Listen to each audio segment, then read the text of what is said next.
Hi guys, and welcome to my channel. So today I'm going to be sharing with you my labor story. Here is baby Bennett, and obviously he is the result of this story. So I'm really excited to share it. It's something that I loved. I loved watching all the labor videos before I actually went into labor. I found them so helpful and so encouraging just to like hear the different sides of things. And I'm really excited to share my story with you. So go ahead and like this video if you're excited. Hit subscribe and you'll be able to be notified when I have all my future videos coming out about life with a newborn and just my journey. So let's go ahead and get started. Okay, so I think it might be happening. I can't be sure because the past few weeks have been really crazy. If you've been following along, I've been experiencing early labor / prodromal labor symptoms for the past 2.5 weeks now. So it's kind of hard to tell and it's kind of hard to trust, like, are these contractions going to continue? But starting last night, I started having like a lot more cramping, and then today I actually have been having some more contractions, and the contractions have actually been like cramping with them. I was just trying to take a nap because, you know, I keep trying to take a nap during the day just in case I go into labor with all these symptoms. And I literally couldn't sleep because the cramping was like really bad with each contraction. So I'm kind of hoping that this is it. I spent a lot of time actually today cleaning up and organizing. Let me show you. I actually organized some of my essential oils and like under my sink, and then I cleaned the kitchen as well. So let me just show you really quickly what I did there. So I actually organized under my sink the other day. I literally went through and redid everything and felt really good. But today I went through all of my essential oils, which were in a bunch of different places, and back here are just like the roller bottles and the stickers, and here's all the oils. So I organized all of that, and that felt so good. And then I actually cleaned my kitchen, which was really nice, and got all the dishes done, the counters cleaned, and I actually made these breakfast cookies, which are oats and walnuts and chia seeds and peanut butter and all kinds of good things. So hopefully those will last. But anyways, I am just waiting for my husband to get home. He'll be home probably in another hour. I'll probably try and lay down and take another nap because I know that if I do go into labor tonight, I'm gonna need the sleep. So I will probably go take a nap. I kind of am hoping that these contractions continue. Not that, I mean, I feel like I'm in my head, I'm like, I want the pain, like bring on the pain.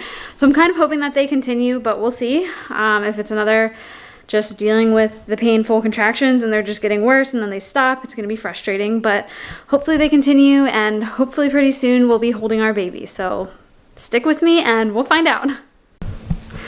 Okay guys, so it is currently about 1:06 a.m. and I just woke up like 10 minutes ago and my water broke.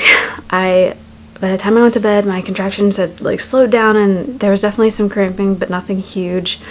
I had a huge like emotional moment, and then felt very strongly the need to like snuggle. But I did end up falling asleep and probably got like 2 hours of sleep. And then, yeah, I just woke up and I don't know, I just like kind of jumped out of bed and water was just dripping everywhere. So I ran to the bathroom and had another gush, I guess, after I called the doctor. I'm not feeling like crazy contractions yet, so we'll see. I definitely feel really crampy, and as soon as it happened, like I feel a lot crampier. I know like once it happens you can have stronger contractions, so I'm hoping that they start and that I won't need to like be induced or anything, but I just, yeah, I don't know the protocol when your water breaks first. I know I've watched a couple like videos about it, but yeah, so we're gonna head to the hospital. Hopefully this time it's for real. I'm like, you know, they're like, are you sure it's your water breaking? And I'm like, I've literally been in like 3 or 4 times to get tested, but this was like a lot of liquid coming out, so I'm pretty sure it's my water. So I'm trying to decide if I should text my mom, because they live like 2 hours away, or just wait to call her once we like hear from the doctor. Probably just wait, but we're excited and hopefully the contractions come soon because I know they like time it after your water breaks, so we'll see. But I think this is the start, so hopefully we get to meet our baby soon. Here's the husband and the dog. Daisy, you're gonna have to wait patiently. How are you feeling, Eric? I'm good. You excited? Mm-hmm. Let's go have a baby!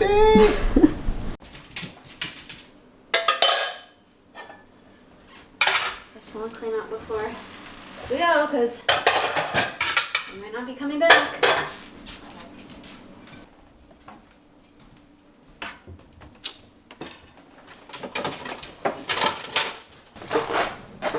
We've had this bag packed and ready for a while, so just grabbed all of our stuff and I guess that's it. So we're in the car on the way to the hospital. I'm trying to really slowly eat this granola bar. I don't know if that's a good or a bad idea, but I'm starving, or was starving, so I feel like I should eat something.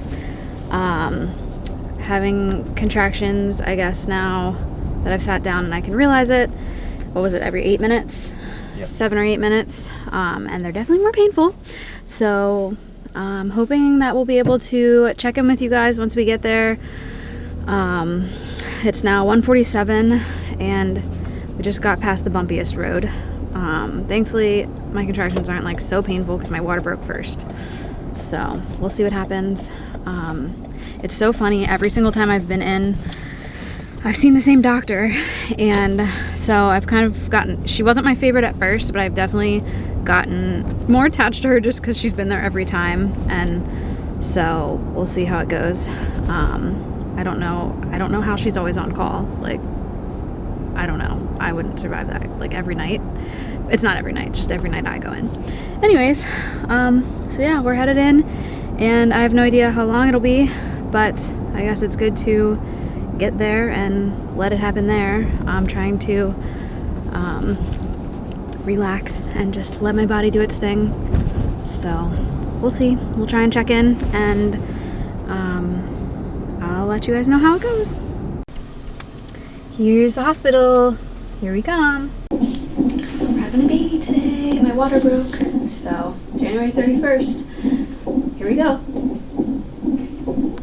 So after I got checked into triage, the nurses hooked up my IV, and the doctor came in and said that she would come back at 7 a.m. to check me. So it's kind of crazy thinking about that because we had him before 7 a.m. But at that point, I wasn't really having a ton of contractions. I had had a few in the car on the way, and I had had a few in triage, and they were definitely like the kind of pain that, you know, I can't have both that kind of contraction and hold out my arm to be stuck with a needle. Like, I needed to, like, get through the contraction first. But they definitely were not, like, I could talk through them. Everything was okay. And so, yeah, so at that point, the contractions definitely felt like all the contractions I was having during prodromal labor, early labor, whatever that was, the couple of weeks leading up to that. And you can check out those videos here, but I talk about my experience with just having lots of contractions beforehand, lots of symptoms beforehand, and just, you know, how difficult that was and how, you know, now it finally led to this. So it was kind of crazy because after being in triage and walking to the labor and delivery room, it just felt so surreal because, you know, I had been in triage so many times, and every time it was like, nope, you're going home. Like, your water didn't break. Nope, you're going home. You know, like, you're not dilated anymore. So, it was just so surreal finally being like, okay, here we go. Like, this is finally it. So we ended up walking to labor and delivery and getting set up, and my husband went out to the car and got all of our stuff and brought it back in, and that's when we recorded this video here. So we are checked in, and they're not checking how dilated I am yet because my water broke, so we'll see. I'm having lots of contractions pretty quickly together. So it is 3:45-ish, and yeah, we'll see. I guess they want me to get some sleep, but these contractions are kind of painful, so I'm not sure if that's gonna happen, but hopefully he'll come soon, and yeah, we'll try and update you as much as possible. So at this point, I had my first, like, really painful contraction on the phone with my mom right before that video, and got a little dinosaur here, and so, you know, at that point I was like, okay, maybe something's starting, because the nurse had pretty much, like, said, you know, try and get some sleep. But after that contraction, my contractions started coming every minute to 2 minutes. And that was right after that video was recorded. So around 3:45 was kind of the start of my contractions getting really strong and really close together. The nurse there was absolutely amazing. I loved her, and I would not have gotten through that experience without her. She was just so great, so encouraging, and just really helped me through it.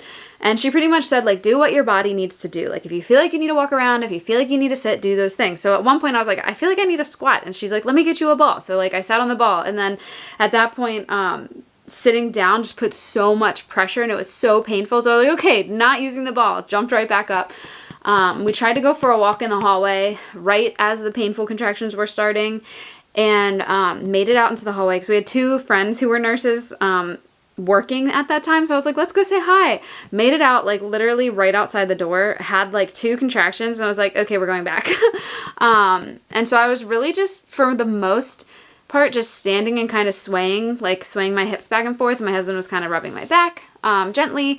And, you know, I just, in my mind, I was like, okay, the first like 10 to 15 seconds are really painful, but then it's going to get better. So like, as it was like getting more and more painful, it was always like, I know it's going to like decrease at some point. So honestly, I felt like this kind of contraction pain was the kind of pain that I could get through because it was very localized and it was very short, each one. So the doctor came in around 3:45 to check me. And at that point I was 6 to 7 centimeters.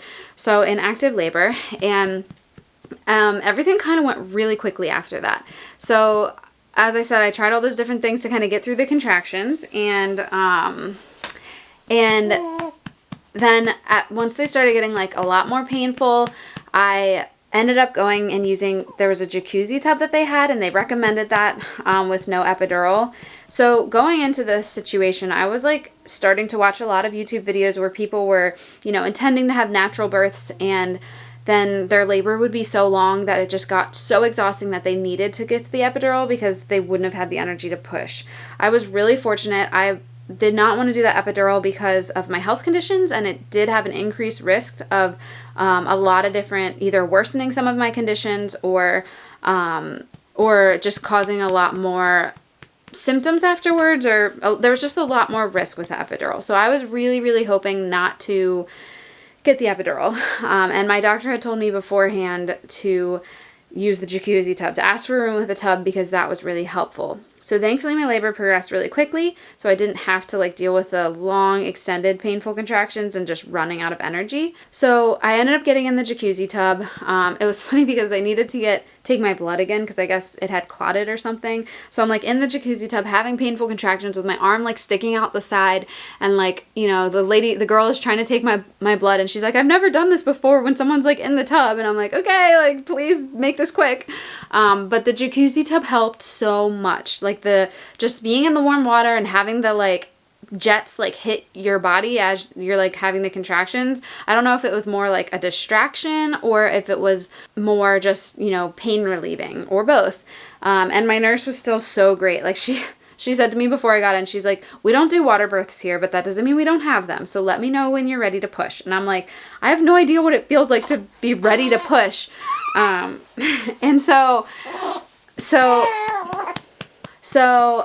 as my contractions were progressing and getting worse, I didn't want to get out of the tub too soon. I didn't want to have to deal with them like outside of the tub because I knew they were getting a lot worse and the tub was helping.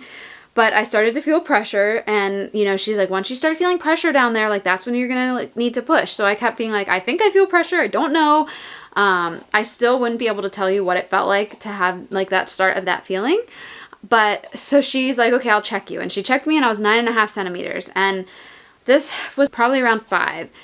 So then we're like, I get out of the tub and I'm walking over and I'm like, I feel like I need to go to the bathroom. And she's like, don't do anything. Like, that's the baby. Come get to the bed. So I get to the bed and she said there was like a little bit left on like my right side or something. So lay on my right side. And so just like that, the doctor's there and I'm like ready to push. And I hated the feeling of pushing. Contractions were something that just personally with my pain tolerance and like, which I wouldn't have thought this, they were easier for me to deal with than the pushing because they were very like localized pain. You could focus on it. It was like, you know, you'd get through it and like you'd have a moment in between. And so when I was pushing, I just was like miserable. I was like, I can't do this. And like so many times I was like, I can't do this anymore. And like my nurse was just like so great. It's just so funny because it's just, I hated the feeling of pushing, but at the same time, like it was really cool to like see the progress being made. So the first few pushes, his head came down. Like he was like ready to come out. And the doctor was like, okay, this is going to be like 10 minutes until he's out. And so I was like, awesome, because I hate this feeling. But, you know, time was going on. And every time I would push, they'd be like, this is a really, really good one. Push hard, push hard. And I would be pushing really hard. And then the next few would be good. And then they'd say that again. And it was like just going on and on and on. And you kind of lose track of time. But it had been like an hour and a half. I pretty much had an hour and a half of pushing. So I probably would have started around 5:15. And when his head came down, the first thing they said to me was, this baby is way bigger than we thought he was. And I'm like, great. I did not want to hear that. So I had an ultrasound the week before and they told me he was 5 pounds and 14 ounces. And here I am 1 week later and he was born 7 pounds and 3 ounces. So his head pretty much just got stuck. And it was like at the bottom. So it was pretty much just like everything wasn't stretching out in the way that it needed to. So I had seen this doctor in the office earlier that week, and I had talked about episiotomies because there is a higher risk of having more complications when you have Ehlers-Danlos syndrome and you get an episiotomy. So I told her, I asked about that, and she said pretty much episiotomies are not really common anymore. She had done 5 in the last entire year of all the babies she delivered. And so they don't really do that anymore. So here I am like pushing and miserable and his head isn't coming out. And I just look at her and I'm like, if you cut me, will he come out? And she's like, well, and so, you know, she's like, let's keep trying a little bit more. So I kept trying. And then finally she's like, okay, like, I don't know exactly, and I'm curious to ask, not that I don't know if they record all the details, but they were definitely like monitoring his heart rate, and my husband was like, you know, the nurse and the doctor kept giving each other side eyes every time you'd push, and he's like, I started to get worried. So she's like, I'll just do a really, really tiny cut. So she did. And so then I did a bunch of pushes, and one of the things that helped me so much was having that mirror because you could see his head like coming out, which was really, really cool. But it also really, really helped me because it's like, okay, this push, like it helps you just mentally to be like, I'm going to keep pushing and just give you the strength. And so she did that one cut and, you know, nothing really changed. And she's like, I could do a tiny bit more. Honestly, I don't know the exact measurements, but it was a really, really tiny cut when all was said and done. So she did a little bit more, and it was like 2 pushes after that I saw his little gray face just come out, and they're like, okay, pull him to you, which was the weirdest thing. I pictured it being this like magical moment, but it was the weirdest thing because I'm still pushing, I'm still having the contraction, and yet they want me to like pull him to me. So, you know, I'm kind of pulling him, but I'm like, what is going on? Because I'm still like in pain and I'm still pushing him out, and it was just the weirdest feeling. And then pulled him onto my chest, and they like started cleaning him up, and I really did picture it being this like magical moment.